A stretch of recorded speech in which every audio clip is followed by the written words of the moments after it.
My name is Jonny Ball and I'm here at MOD Main Building with the Minister for the Armed Forces. Hey Jonny, thank you very much for having me today.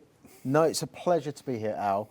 And I have to say, it was reasonably easy-ish getting through security today. I actually used my Veterans ID card today. All right, success. Yeah, success. Good.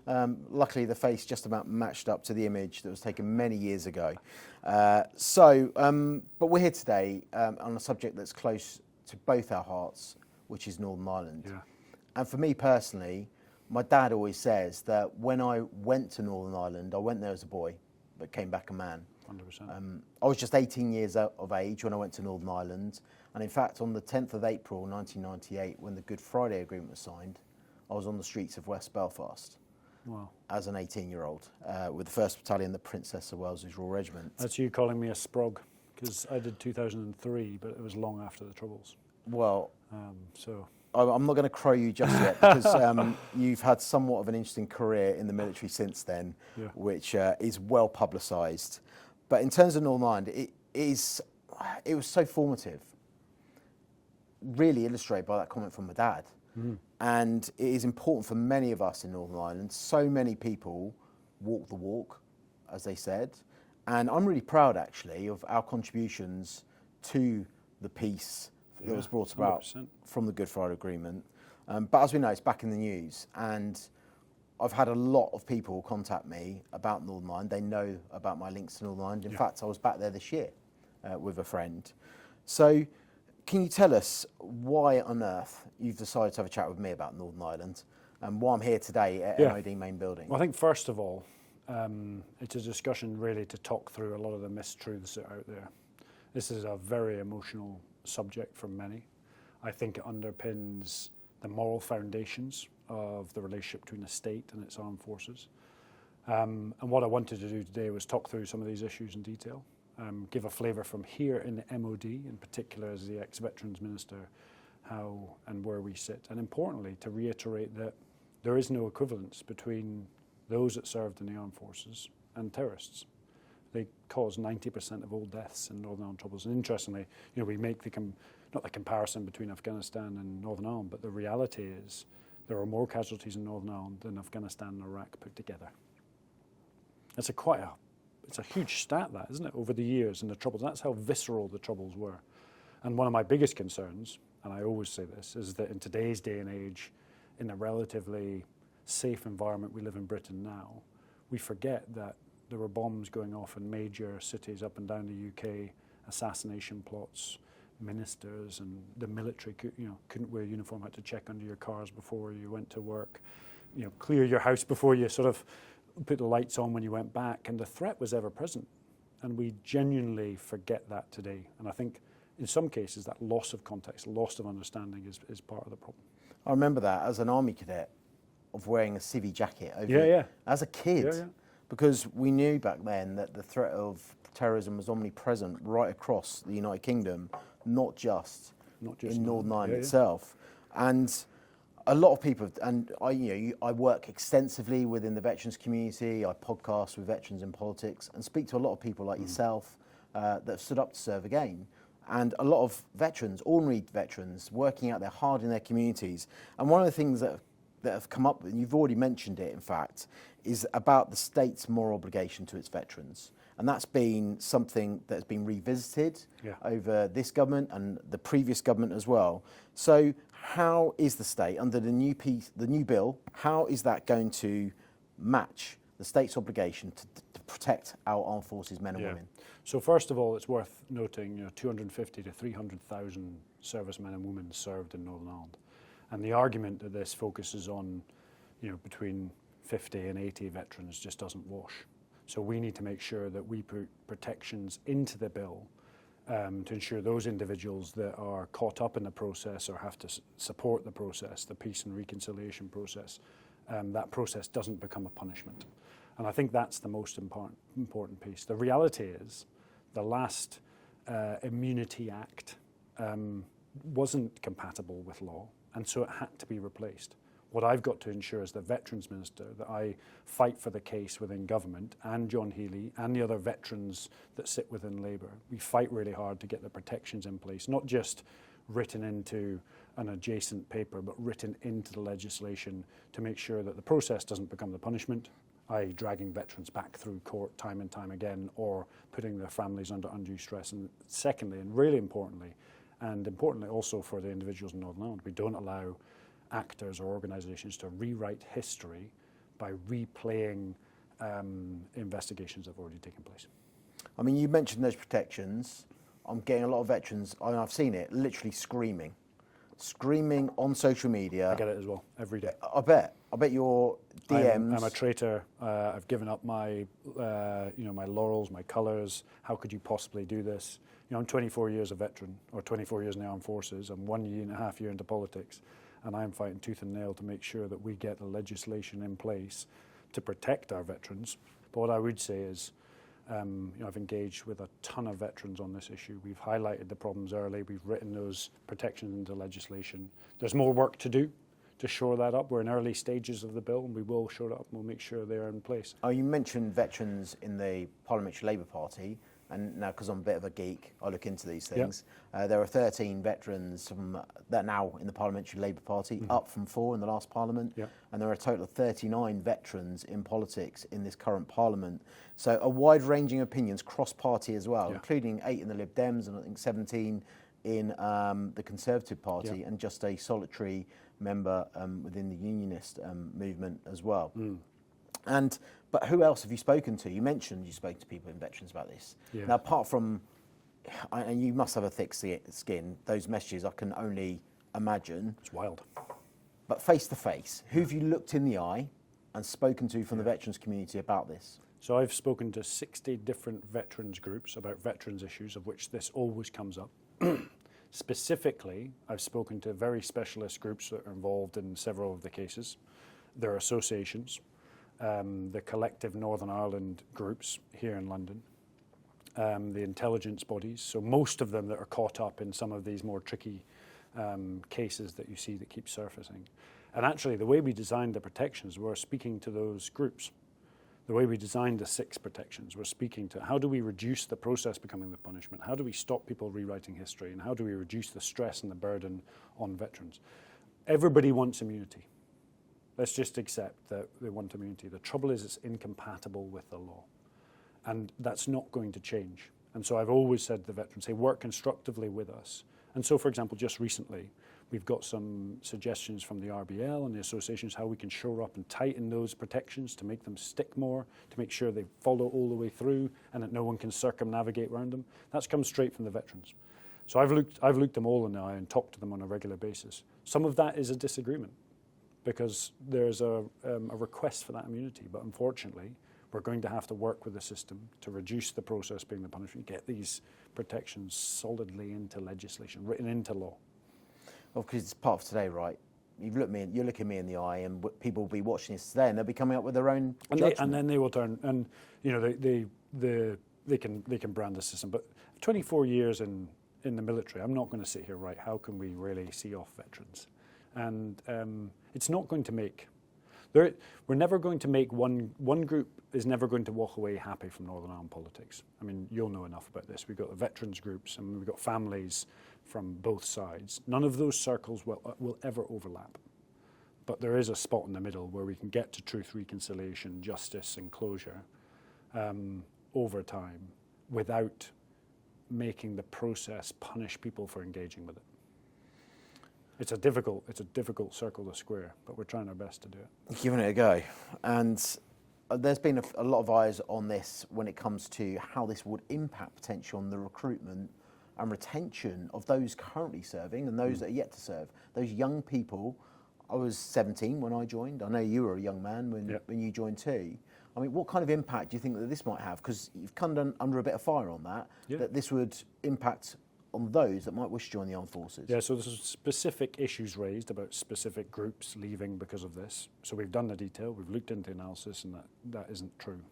We're not seeing an uplift or an increase in specific groups leaving because of this issue. But that doesn't matter. The fact people are talking about it, the fact people are concerned about it, it will affect the moral component. this Labour government, and I mean this genuinely, we put more money into defence than any other government in the last 14 years, arguably since the Cold War, and it's increasing for the next 10. On the veteran space, we put more money and effort into delivering a veteran strategy, whether it be Valour, the actual strategy itself, the restructuring, which we've talked about in detail in the past, than any other government in the last 10, 14 years. And so the two aren't sort of separate. You know, they are connected. We're going to make sure these protections are in place to protect veterans as we move forward. One of the things that the veterans have contacted me about specifically to ask you about is the impact on other parts of legislation, other law that impacts the day-to-day operational accountability of us when we serve. And someone asked me specifically to ask you about the Overseas Operation Act 22. Now, could that be repealed, in theory, in the same way as the Northern Ireland Legacy Act 23, given future political directions? Yeah, so the Overseas Operation Act, I actually think, was a really good bit of legislation pushed through by the last government, and you know, people, Jonny and co were responsible for that, and I think it is delivering. As far as I'm concerned, this government, there'll be no repeal of that act in any way, shape or form. But on the same hand, we are accountable to the law and the military. And so if people break the law, then we've got to accept to be held up to the highest standards. And I think everyone would agree on that. The key is when people manipulate the law to punish or rewrite history. That's when the problems begin. And it's not just your everyday veterans that have been quite vocal on this, of course. As I said, I've had quite a few LinkedIn, I've had a few WhatsApps as well, just to really gauge the feeling of the community, whether I've asked for it or not, to be honest with you. And there's been a few generals as well writing into the papers. I think we had no less than 9 four-star generals. 1 or 2 I might actually know from my work in the veterans community. But have they got it wrong? No, so I think I've been really clear. 1, I know a lot of those generals that wrote in. 2, when we heard that there was some concern, we offered a briefing for some of the generals. It was turned down, then the letter came out. What I would say is we could have made that letter far more focused on things that we could and continue to push on for change if they'd engaged early and worked in a more collaborative manner. Because we're always saying to people, there's lots of anger about the Legacy Act. It's like, great, okay, got it. Tell us what you want us to do collectively, that we can meet the Northern Ireland office, get number 10 as well, work it all together. Because it's not just, you've got silos within government, which I'm sure people recognise, and then there's continual pressure from all sides to get what you want out of the legislation. I think if it had been slightly more focused, we could have used it and worked the system to help us come to amenable solution for our veterans. The other thing I would say is there's 2 big chunks of issues sort of brewing out there at the moment. The first one is Northern Ireland Legacy, and the second one is the broader Haddon Cave work that's ongoing. I wouldn't convolute the two. The 2 are separate issues which need a different look at. Is that what they were referring to when they spoke about a direct threat to national security? Is that quite stark words? Yeah, I think it's a case of undermining the moral component of fighting power, isn't it? Your willingness for people to sacrifice themselves for the state if they then perceive the state isn't going to protect them. That's what I think the generals are getting at. And I think there's always been a concern of the creep of law into issues of the armed forces. But we are accountable to the law, and now with the Overseas Operations Act, there's new legislation in place to protect us from, ambulance chasing lawyers or other people who seek to, pluck the eagle to feather their own nest. And I mean this, in defence in particular as a department, we are fighting tooth and nail to protect veterans and ensure that we maintain our freedoms to operate in the state's best interest, both at home and overseas, without a shadow of a doubt. And one way in which the government does that specifically for its veterans and to build that relationship with its veterans is through the Office of Veterans Affairs, which you led for a period of time, started by your predecessor as well, Jonny. And that's built up a really good reputation, a really good sense of trust with the armed forces community and its veterans. Indeed, my own work at Mission Community, we deliver the Veterans Industry Engagement Programme, and we champion the armed forces community day in, day out. And we're seeing industry respond to that. And that all starts with the Office of Veterans Affairs, that acknowledgement that we have an Office of Veterans Affairs. I mean, do you think through this, the trust of the Office of Veterans Affairs has been damaged at all? And if so, how can we shore up that trust and its relationship? So the OVA is the Office of Veterans Affairs is doing a fantastic job. And I think the creation of the Office of Veterans Affairs was a great initiative created by the last government. We've taken it on. There's still a scaling problem there of where the Office of Veterans Affairs is about 70 people. You look at the Australians, the Canadians, they're into their thousands of people that support their veterans. There's more work to be done to thicken that out. But that's part of the Valour programme, which is really redesigning the headquarters, creating field officers and then creating these hubs up and down the country. On this specific issue of legislation where that undermines the OVA, I personally don't think it does. The OVA have been doing some great work with us, with veterans, with the RBL, to work out what is required in the legislation to reassure our veterans communities. But there's also a little bit within the system of we've got to recognise where the weight sits. You've got the Northern Ireland Office with the Secretary of State, and then you've got Defence with the Secretary of State, and then you've got number 10, all trying to work towards a common solution that appeases those three different groups of people and moves towards peace, truth and reconciliation. That's really difficult to do. I've been really, really focused on one single thing: protect veterans and the moral component, like double down. I think with regards to the OVA, I've heard you speak in the past about making sure it's resilient. 100%. It's resilient, it survives, changes of government. It survives reorganisation of government as well. So, and we've got a brilliant third sector. I work and live and breathe for the third sector.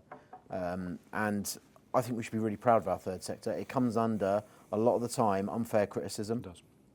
In fact, we are underrepresented. If you balance out the charities across society, veterans charities, compared to other charities, are actually underrepresented. Would you believe it? But we can always do more to collaborate as a sector, and so we should. But how do you think that the military charity sector will be resilient by working with the Office of Veterans Affairs going forward? Yeah, well, I mean, the reality is we've got over about 1,700 charities in the Armed Forces space, held up by amazing people who give up their time above and beyond their professional and personal capability. But there's also a requirement for more coherence and coordination. And that's why this Valour thing, when we brought out and said, right, 50 million over 3 years to help that charitable sector provide more coherence and really deliver the right support in the right place at the right time, and allow veterans to navigate the system to find help quicker and easier, because at the moment it's really convoluted and quite difficult to find help in some cases. Well, we'll be keeping a close eye on that. And Certainly, you'll see in the recent thing we put out, for example, the funded centres are now out as part of the veteran strategy. We're recruiting a head Valour, so the system is moving. That's about institutional resilience. If we can create that, establish it, it's very difficult for governments to come in and move it around or disband it because it was the last government's idea, whatever else. And if you notice in the veteran space, we've taken everything the last government has done and pushed and enhanced it and created some extra strands as well. Well, I think we're all excited about Valour, so we'll keep an eye on that. And keep it right. We need people like you to touch the rudder if it's going wrong, because a Whitehall solution on local communities or different nuances across the country is not the best solution. It often comes from the grassroots. Well, Minister, you've been really candid today.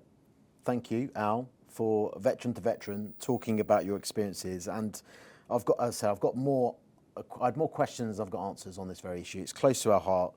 And I would think, I've been looking, before I came in today, the book by Leon Uris, an American author who in 1976 wrote the book Trinity. And he said on Ireland, "For you see, in Ireland there is no future, only the past happening over and over." And I think that is the challenge that faces us today. And I would say for anyone from the veterans community, if you have something you want to challenge your local MP on, or the Minister, 100%. We have such a gift in this country to be able to do that. Through my work with veterans in politics, my podcast, I've tried to engage with American politicians. Forget it. You ain't getting through. We are so fortunate to be able to be up close and personal with our politicians, and particularly those that stood up to serve again, people just like Al. So thank you very much, Minister. No, thanks, Jonny. I really appreciate it. Thanks.